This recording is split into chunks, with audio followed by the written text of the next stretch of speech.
nhà Morning mất hết chia. Làm lại cho bác cái hai chìa cơ nhé, hai chìa cơ để nổ máy đó. Ok rồi.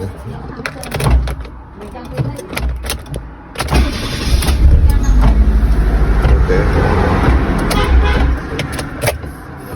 Con này nhập 2010 mất hết chia.